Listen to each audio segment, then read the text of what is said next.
Our next question comes from Daniel from Oklahoma City. I really like the scene with the team who was sent in to bug Malia's home. They were all pretty funny. How did you come up with that? That is a great question, Daniel, and I will pass it over to our author, Corenna Khieu. All right. I don't know why I did that face. I have a problem. I think it's such a serious thing to go and bug somebody's house. You're breaking into their home in the first place. And so I don't know. I felt like let's just jazz this up a little bit. Because if I had to go into somebody's house, it's silly. I'm really silly. I'm super goofy. I'd be in there. I'd be raiding the closets. I'd be looking at hair care products. I'd be looking at spices. Like, I'm just like that. They like, are you putting a bug in the kitchen? But I wanted to see what kind of dishware she had. Like, that's just kind of like my personality. I'm very, very, very silly. Like, now if I go to your house, I'm not going to be going through your stuff because then you might have a camera and you see me going through some stuff and I'm not going to get played. Okay. But I'm saying if that was my job to be all up in your business anyway, oh, I'm definitely looking. I'm definitely going there. So I was thinking like, this is probably what people do. I'm like, what kind of panties does she wear? Like, or boxer briefs does he, like to have? Like, what type of cologne or shampoo? I'm looking at all that type of stuff. I'm just a weirdo. So I just wanted to make it funny because I feel like it's such a serious thing where you're like, this person has invaded this another human being space. And you can either make it super like serious or you can make it kind of lighthearted. These are people. Yes, they're doing some serious type of CIA, FBI type of work where you're breaking into people's houses and bugging them and turn it over to bad guys. I just wanted to make it kind of like lighthearted because I do think that when you work with people, they all seem to have a rapport. They've been together for years on a team. I mean, you can't put me in a room with my people and we're not going to be cracking jokes. It's going down. So that's kind of just what my take on it was. What did you guys think about that scene? I want to hear your guys' thoughts.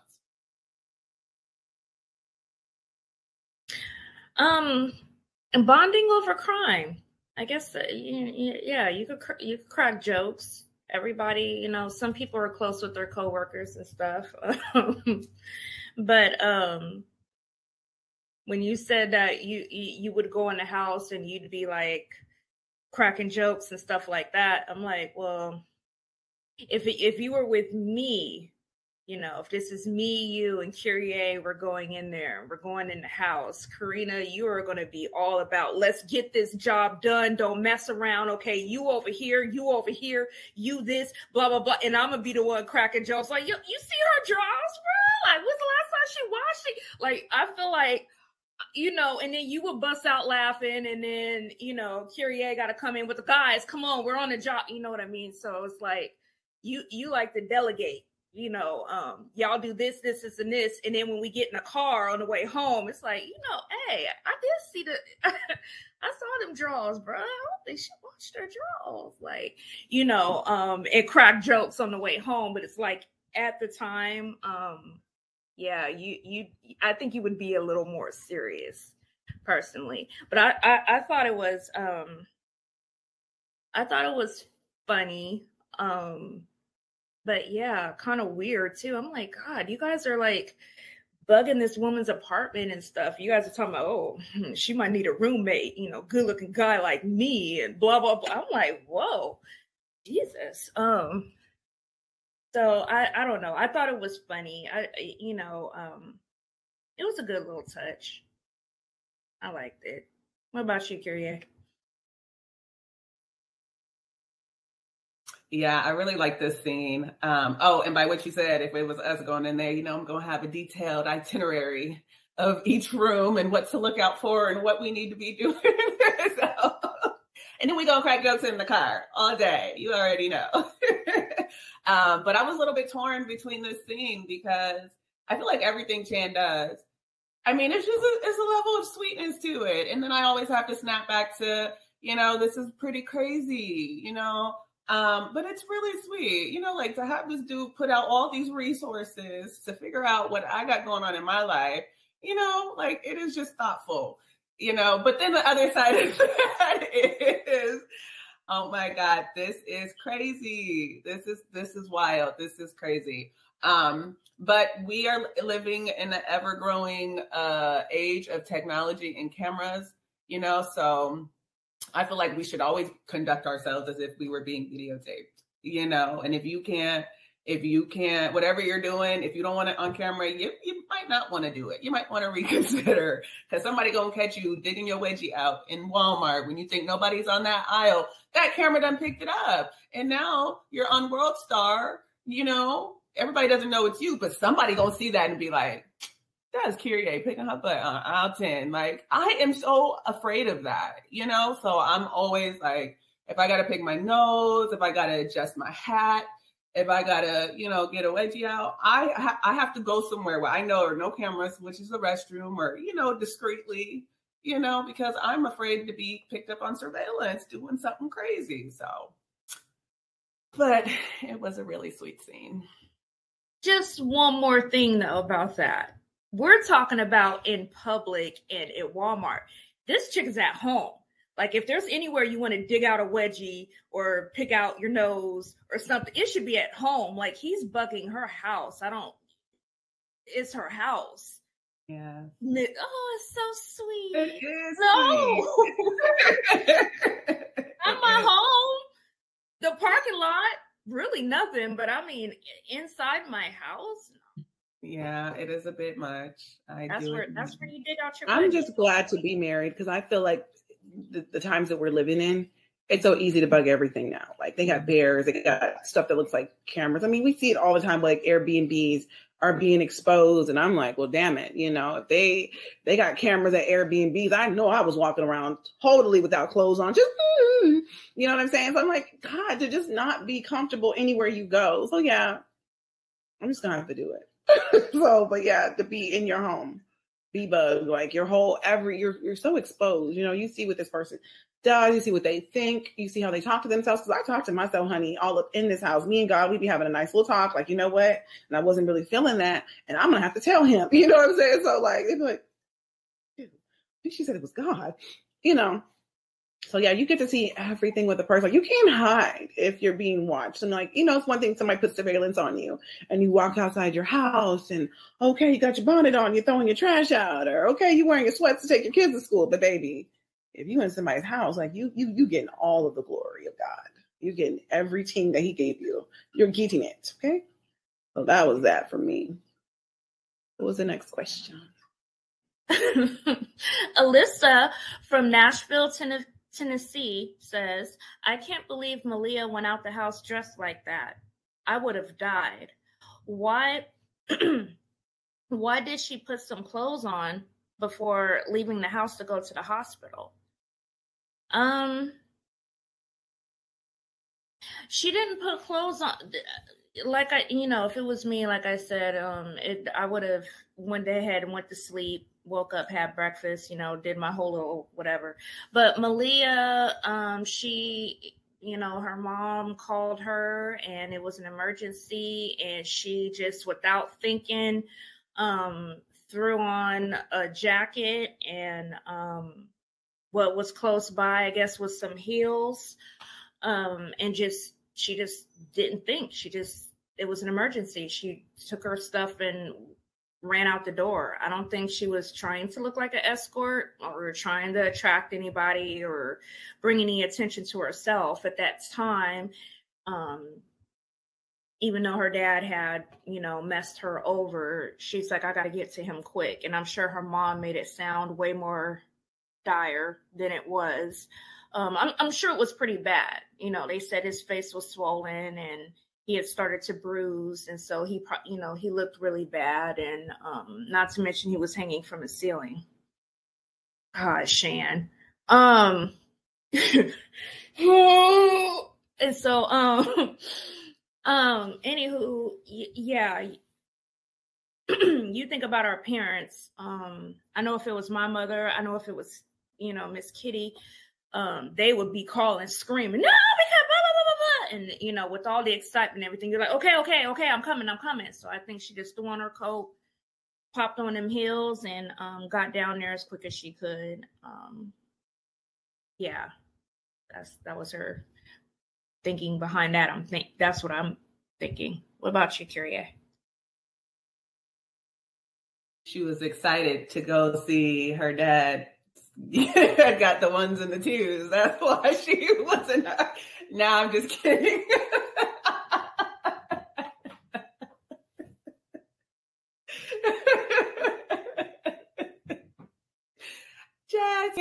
she obviously still loves her father. So, you know, in any emergency, I'm sure that you have been in emergency situations. The last thing you're thinking about is what you got on. You know, how many times have you been, you know, had to go to the hospital, and then after everything's calmed down, you get a glimpse of your reflection, you know, in the toilet paper, the paper towel dispenser, you know, them shiny ones they got at the hospital.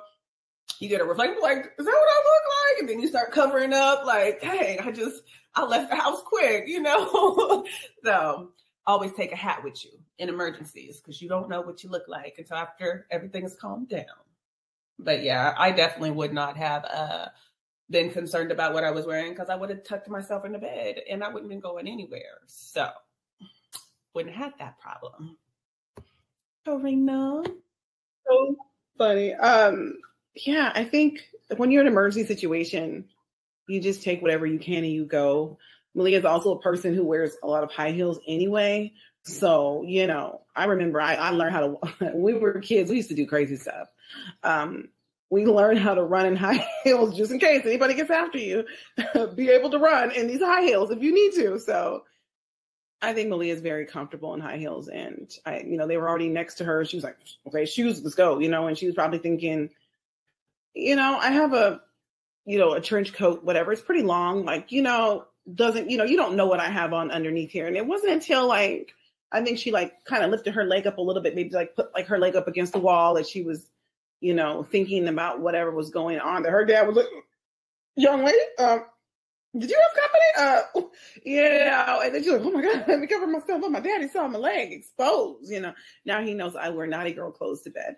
But you can wear, you know, those types of clothes and not get naughty. I mean, you know, it's just about feeling good about yourself. One thing that my mom always would tell me when, for whatever reason, when I was a kid, was that when you get married, you know, because that was the only time that it's acceptable to sleep with a man, you know, is when you're married.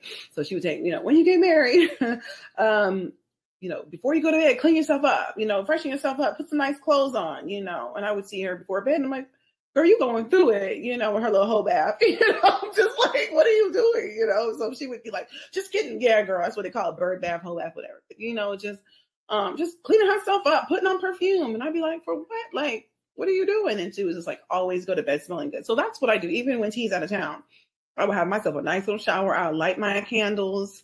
Honey, I'll be putting on my Victoria's Secret, my Juicy Couture, whatever. And I'm just like, put me on a nice little outfit, and I'll go to bed and I feel so good about myself. So yeah, you can have cute clothes and go to bed for yourself.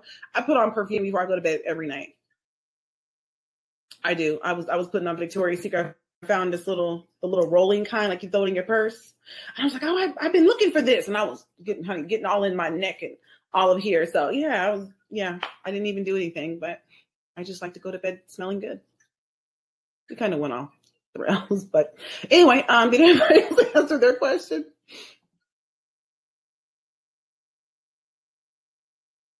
No. Yeah, in a hurry, you run. Grab what you got to grab. All right, I think the next question is mine. Mm-hmm. Okay. So Jack from Panama City, Florida says, Frank had a gambling problem 18 years earlier. It really shows just how most of us are just really one step away from making a bad decision. Do you think Malia will be able to fully forgive her father? I believe in time, maybe she might be able to forgive him. I think with her understanding that, hey, yes, we've been thinking that you were good and that this wasn't an issue for you. Maybe you're not as healed as we thought you were. I don't think that she'll ever trust him around large sums of money again, or to be over anything, because he just will probably fall again. And let's also talk about, like, Frank lost his job and he didn't tell his family. He told his family he was on a sabbatical for a while. So he had a nice amount of money that was, that they could live off of. But with the wedding of their youngest daughter coming up, you know, they had set a budget that it was going to be like, okay, we'll pay $50,000 because Brandon's going to pay some money and his family's going to pay some money. And so before he knew it, his wife and his daughter had already spent $110,000. So I was way over that budget. And I just feel like he saw these things. He started panicking. He's looking for another job. But, you know, as you do get older, sometimes people are looking for a fresh, young approach. Sometimes they're looking for younger people to come in. And so if you have Frank, who is like, 50 something years old, it could really be affecting his self-esteem at this point, because he feels like whatever happened with his old job. Might have just been like, were they downsizing the company, or the company just closed down, or whatever. He's having to, start again. And anybody who's looking for a job, you don't just put in an application on Friday and you get a call back on Saturday, for you ready to work. It rarely happens like that. You really have to put some time in. And I think that he would have been okay if they weren't getting ready for this wedding. They'd already spent $110,000 and the wedding is not even here yet. So they're going to dig back in the pot for some more money. I think he started to worry. So he took this money and thought, oh, I'll just take a little bit of money, and I got a really good tip on a horse. And what I will do, after that, I'll just, I'm going to double this money. But that didn't happen. He lost it, and then he had to go borrow from Chan. And then he just decided, let me try it again. That didn't work. And he lost everything. And so he definitely is somebody who has a problem and needs help. And I believe that in the future, they will be able to move forward as long as Frank owns up to what he's done and is truly sorry. But I don't think that she'll ever forget or put him over her finances again. Yeah, I do think that forgiveness is only like half the battle. It's a small portion of what it's really going to take to rebuild a relationship. And I don't think the trust will ever be restored. That was something pretty big, that happened. So while she might forgive her father, I don't think she would ever trust him again. I don't think the bond that they once had, will ever be restored as far as a relationship. Because if you can't trust somebody, how can you truly be free with them? How can you truly, relax in their presence? And you always got that going on the back of your mind. And then there's also the thought, well, if you were willing to do this to your own daughter, what else would you put me at risk in doing, so that kind of, leaves that open, window of possibilities of what this person that says that they love me is truly capable of. So.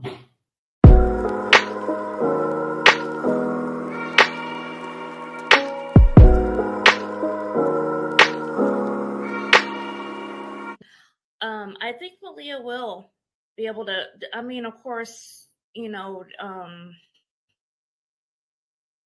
you forgive, but don't forget if you're smart. But I think she'll be able to fully forgive him. Even without the explanation and with him ghosting her and everything, her initial reaction was to run and get to him as quick as possible. So I think at some point, yeah, she'll be able to, fully forgive her father. And the first part of that statement about how most of us are just one step away from making a bad decision. And yeah, it could be anything. I know, especially with the three of us being mothers, you think about our children being at some type of risk and what we're willing to do for our kids. For me, it's gloves off. If it's, about me or somebody else, I don't care. But you want to see Mama Bear come out, put my kids in a certain situation, and I'll smile in my mugshot, So yeah, to be like, oh, I would never, you never know. And Frank, his decision was based on, trying to provide for his children. It wasn't a smart decision, got him beat up, but yeah, it was his kids. So.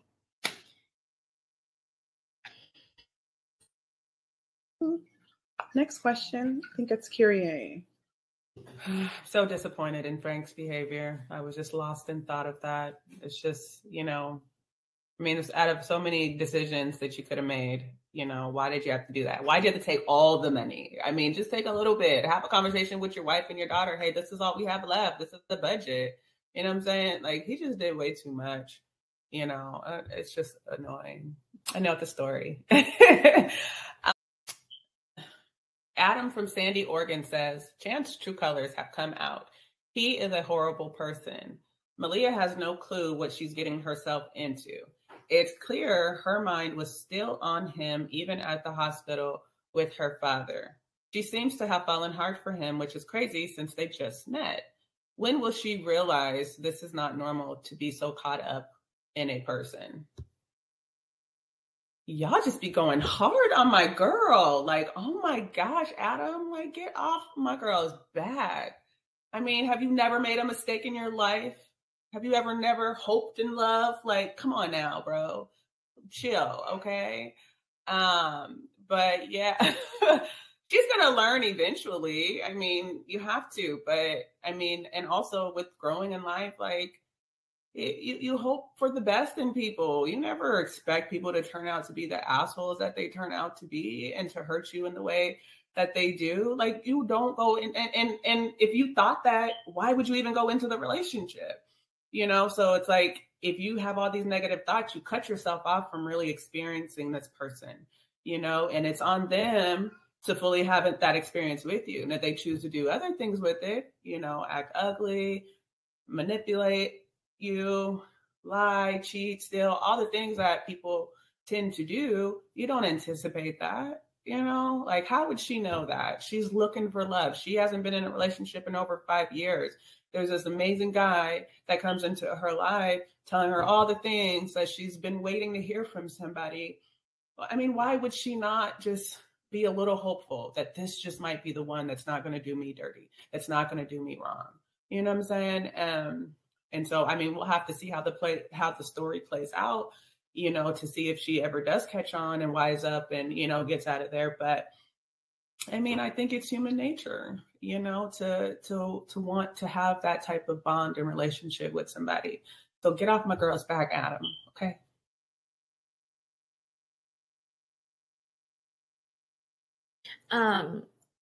My answer to that, Adam, about when she'll realize it's not normal to be so caught up in someone. This goes back to her being a daydreamer. And she always, you know, she's always hoping to see the best in people. And she has this big heart. She's just going to keep trying and keep trying and keep trying. And eventually, you know, she learns. Some people got to learn the hard way. She found that out with Mike and, you know, with her father and just different things that has happened in her life. She's the type of person, you know, where some of us will see something coming. Like me, I kind of put 1 and 2 together. I'm like, wait a minute, if we keep going down this road, this is what's going to happen. Some people, they just got to go full Monty and, you know, crash and then be like, oh, okay. You know, that wasn't the way to go. So I think that's just what that's Malia. That's Malia's nature. She's a big-hearted person that's going to give everybody the benefit of the doubt. And she's a daydreamer. She's a daydreamer that wants to be in love. And with this guy, she's been having dreams about him.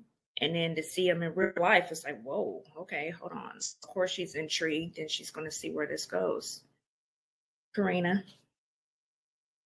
Thank you. I agree. And I think that when we look at the situation with Malia, she's not doing this with everybody. You know, there's clearly a distinction. She's just not meeting random men and just, I'm so in love and I want to get married tomorrow. No, it's not like that. She feels a deep connection with Chan that she hasn't felt with anybody else.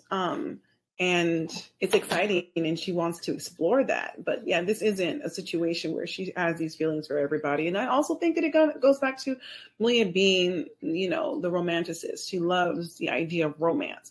But even in her loving the idea of romance and dreaming, and you see she's been very selective. Like, you know, oh, fine, Mike is back, baby. And he's ready to claim, you know, his platter. And she's like, hands off. I'm reserving this for Chan. So, yeah, I definitely feel like this connection that she's had with him with these dreams, it feels extremely real. It doesn't feel like it's just like, oh, somebody I met yesterday. It feels like this is destiny. It feels like this has got to be meant to be. And there was a song from the 90s.